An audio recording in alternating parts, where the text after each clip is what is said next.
Welcome to our YouTube channel.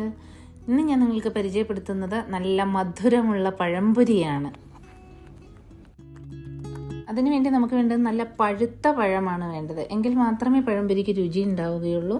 നല്ല പഴുത്ത 3 ഏത്തക്കയാണ് ഞാൻ എടുത്തിട്ടുള്ളത്.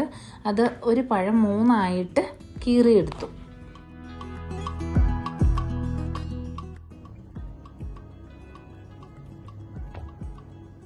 ഇനി നമുക്ക് വേണ്ടത് ഒരു 1.5 കപ്പ് മൈദ, 1/2 കപ്പ് അരിപ്പൊടി. അപ്പോൾ നല്ല സോഫ്റ്റും ആയിരിക്കും, എന്നാൽ ക്രിസ്പിയുമായിരിക്കും. അങ്ങനത്തെ ഒരു പഴംപൊരിയാണ് എനിക്കിഷ്ടം. ഇനി അതിലേക്ക് ഒരു 1/4 സ്പൂൺ മഞ്ഞൾപ്പൊടിയാണ് ഞാൻ ചേർക്കുന്നത്. നിങ്ങൾക്കത് പിന്നെ പകരം കളർ ചേർക്കണമെങ്കിലും ചേർക്കാം. ഞാൻ പക്ഷെ മഞ്ഞൾപ്പൊടിയാണ് ചേർക്കുന്നത്. ഒരു 1.5 കപ്പ് വെള്ളവും ചേർത്ത് നന്നായി ഇളക്കിയെടുത്തു. ഞങ്ങൾക്കിവിടെ ഖത്തറിൽ കിട്ടുന്ന പഴംപൊരി സോഡാപ്പൊടിയൊക്കെ ഇട്ട് പൊങ്ങി അപ്പത്തിൻ്റെ മാവ് പോലെ കവർ ചെയ്തിരിക്കുന്ന ഒരു പഴംപൊരിയാണ്. പക്ഷേ എനിക്കത് ഇഷ്ടമില്ല. എനിക്ക് ഇങ്ങനത്തെ പഴംപൊരിയാണ് ഇഷ്ടം. ഇനി ഞാൻ അതിലേക്ക് ഒരു 2 സ്പൂൺ പഞ്ചസാര, ഇത് ബ്രൗൺ ഷുഗറാണ്, അതുകൊണ്ടാണ് ഈ കളർ. പക്ഷേ ഇളക്കി കഴിയുമ്പോൾ അതിന് കളർ ചേഞ്ച് ഒന്നും വരില്ല. 2 സ്പൂൺ പഞ്ചസാര ഇട്ട് മിക്സ് ചെയ്തു. ഈ മധുരം ഒന്ന് കോമ്പൻസേറ്റ് ചെയ്യാൻ വേണ്ടി മാത്രം ഒരു 1/4 സ്പൂൺ ഉപ്പും ചേർത്ത് നന്നായി ഇളക്കി. അധികം ഉപ്പായി പോകരുത് കേട്ടോ. അതുപോലെ തന്നെ ഒത്തിരി കട്ടിയും കുറഞ്ഞു പോകരുത്. കുറച്ച് കട്ടിക്ക് തന്നെ മാവ് കലക്കിയെടുക്കാനും ശ്രദ്ധിക്കണം. ഇനി അതിലേക്ക് നമുക്കൊരു സ്പൂൺ എള്ള് ചേർക്കാം.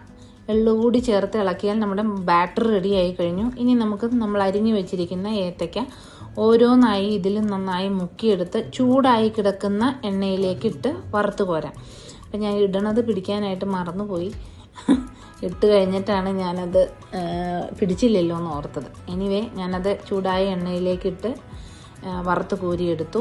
ഞാൻ കഴിച്ചിട്ടുള്ളത് വെച്ച് ഏറ്റവും നല്ല പഴംപൊരി എന്ന് പറഞ്ഞാൽ കട്ടപ്പനയിൽ നിന്ന് പുളിയമ്മല കഴിഞ്ഞ് നെടുങ്കണ്ടത്തിന് പോകുന്ന വഴിക്ക് ഒരു ചെറിയ ചായക്കടയുണ്ട്. ഒരു ചേട്ടനും ചേച്ചിയും കൂടി നടത്തുന്ന ചായക്കട. അപാരം തന്നെയാണ് അവരുടെ പഴംപൊരിയുടെ ടേസ്റ്റ്.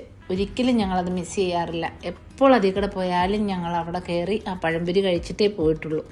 അതുപോലെ ടേസ്റ്റാണ്. അപ്പം ആ ചേച്ചി പറഞ്ഞ ഒരു ടിപ്പാണ്, കുറച്ച് അരിപ്പൊടി കൂടി മൈദയിൽ ചേർത്താൽ ഇതുപോലെ ക്രിസ്പിയും സോഫ്റ്റുമായിട്ടുള്ള പഴംപൊരി നമുക്ക് ഉണ്ടാക്കിയെടുക്കാം എന്നുള്ളത്.